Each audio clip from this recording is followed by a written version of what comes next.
हमें समझना है एंगल क्या होता है, टाइप्स ऑफ एंगल और पेयर ऑफ एंगल। बहुत ही बेसिक तरीके से आप समझिए तो आपको समझ में आएगा। देखिए पहली चीज हम एंगल को समझते हैं। देखिए ये मान लीजिए एक आपकी लाइन है, ठीक, ये एक लाइन है, ठीक, ये ओरिजिनेट कर रही है, यानी इसको हम मूव कराने जा रहे हैं। चलिए मूव कराइए। मूव इसका दो तरीके से होगी मूविंग। एक मूव कैसे कर सकता है, ऊपर की तरफ, और एक मूविंग कैसे हो सकती है, नीचे की तरफ। ट्रिग्नोमेट्रिक फंक्शन ये टॉपिक मैंने बताया था, पहला टॉपिक एक ट्रिग्नोमेट्रिक फंक्शन में एंगल ही है, याद होगा तो, ठीक है। तो इस लाइन को हम क्या करते हैं, मूव कराएंगे। अगर हम ऊपर की तरफ मूव कराते हैं तो ये कहलाती है पॉजिटिव डायरेक्शन, ठीक, बातें समझिए एंगल की। और अगर हम नीचे की तरफ मूव कराते हैं तो वो क्या होती है, निगेटिव डायरेक्शन, ठीक है। ऊपर की तरफ पॉजिटिव डायरेक्शन और नीचे की तरफ निगेटिव डायरेक्शन। चलिए मूव करा दिए, जरा घुमा देते हैं। सपोज करो ये आपकी एक लाइन है और इसको हमने मूव करा के यहाँ से यहाँ तक पहुंचा दिया, यानी ये लाइन ऊपर कहाँ चली आई, यहाँ पे पहुंच गई, ठीक। ये आपका क्या है, फिक्स पॉइंट है। फिक्स पॉइंट क्या है, ओ। तो आप देख रहे हो ये स्टार्टिंग लाइन है और ये टर्मिनेटिंग, यानी यहाँ से स्टार्ट होकर कहाँ तक पहुंची, यहाँ तक पहुंची। तो इनके बीच में आपको एक झुकाव दिख रहा है कि नहीं, एक स्लोप दिख रहा है कि नहीं, इसे हम बोलते हैं क्या, एंगल, ठीक है। एंगल क्या होता है, the inclination between two lines, यानी दो लाइन के बीच का जो स्लोप होता है वही क्या कहलाता है, एंगल कहलाता है। बात को समझे मेरे को।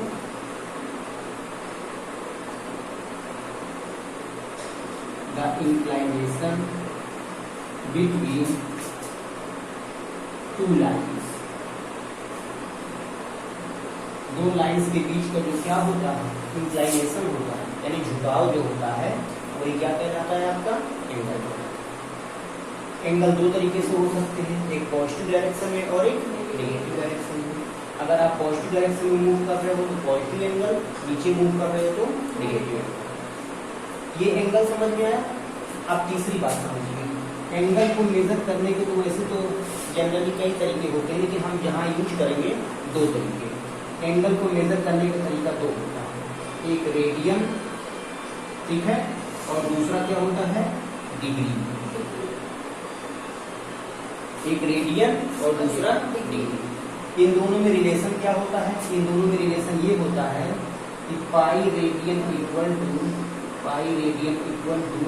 180 डिग्री। समझ में आया।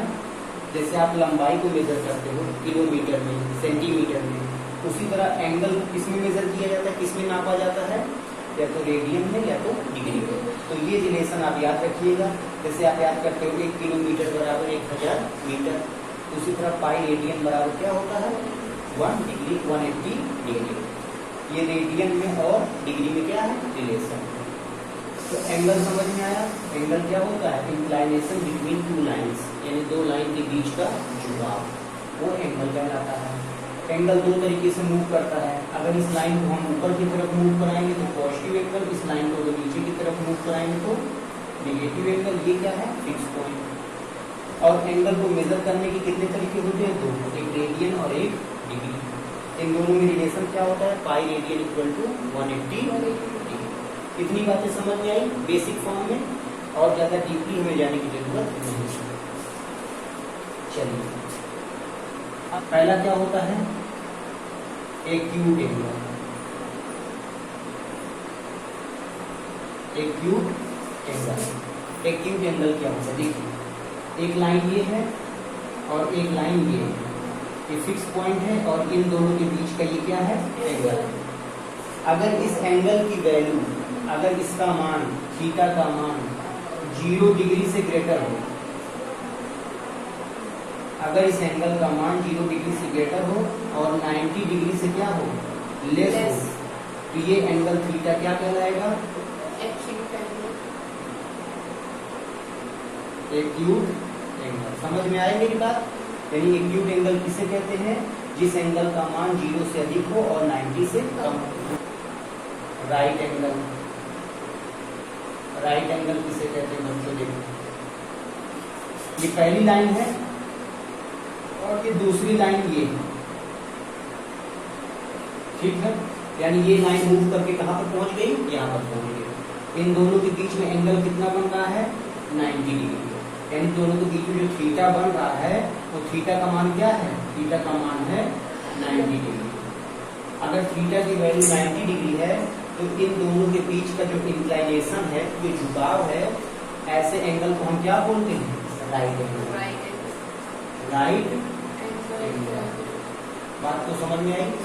राइट एंगल समझे? यानी जब दो लाइन एक दूसरे पर परपेंडिकुलर हो तो एंगल कितना बनता है? 90 डिग्री। रेडियन में बदलना चाहते हो तो भी मैं सिखा दूंगा इसको रेडियन में कैसे लिखोगे। तीसरा होता है ऑब्ट्यूस एंगल। ऑब्ट्यूस एंगल, इसका हिंदी होता है अधिक कोण। क्या होता है? ऑब्ट्यूस एंगल कितना आसान है, देखिए एक लाइन ये ले लिया, फिक्स पॉइंट है, और ये लाइन ये ले लिया, यानी यहाँ से यहाँ तक मूव कर गई, ठीक। यानी 90 से आगे चली गई। तो जब 90 से आगे चली गई तो यदि थीटा की वैल्यू 0 क्या हो? 90 से ग्रेटर हो और 180 से क्या हो? लेस हो, तो ये एंगल क्या कहलाएगा बच्चों? Theta. Obtuse angle. Obtuse angle figure बना के खुली को जल्दी से। राइट एंगल, ऑब्ट्यूस एंगल, सारी चीजें लिखते जाओ फटाफट। एंगल समझो, straight angle. Straight angle. Straight angle क्या होता है?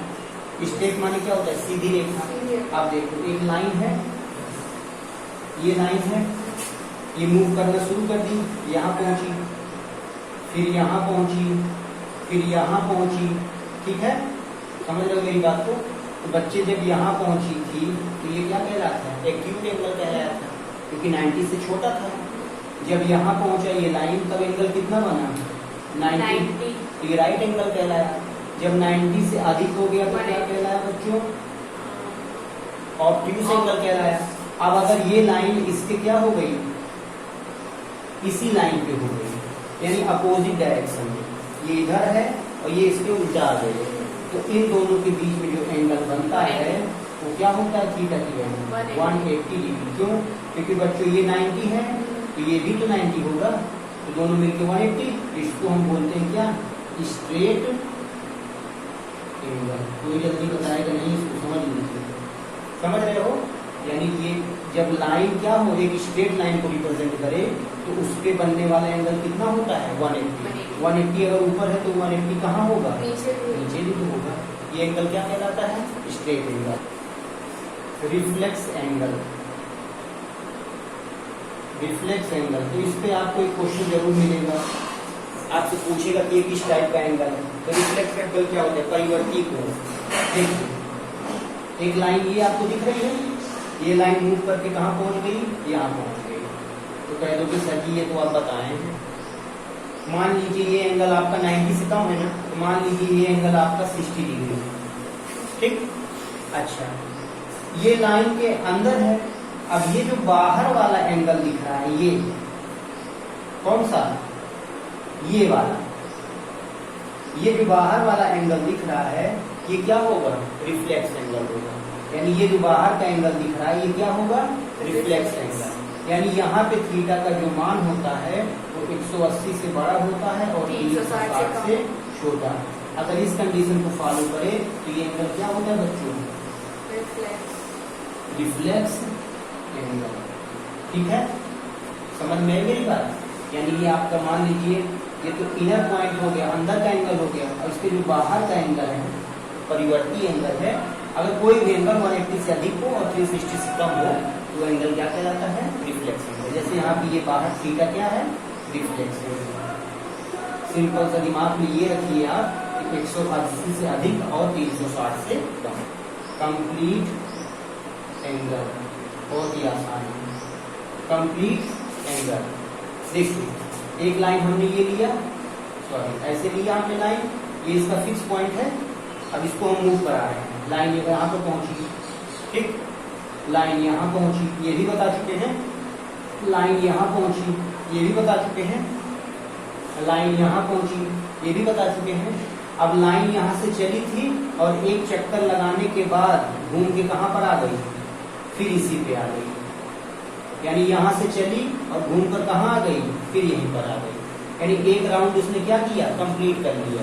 तो जब कंप्लीट कर लिया तो कंप्लीट एंगल कितना होता है, 360 डिग्री, यानी एक लाइन जब जो है एक चक्कर पूरा घूम जाए तो कितना कोण बनाती है, 360 एंगल। तो देखने में भी गिरा गिरा के मारेंगे तो सही होगा। बहुत कुछ पढ़ा हुआ पढ़ाओ तो नाक तो कटाएगा हमारा।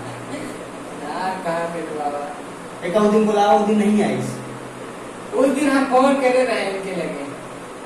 पेयर ऑफ एंगल्स, देखो ज्यादा छोटा लिख दिया था। पेयर ऑफ एंगल के बारे में हम नेक्स्ट वीडियो में बताएंगे।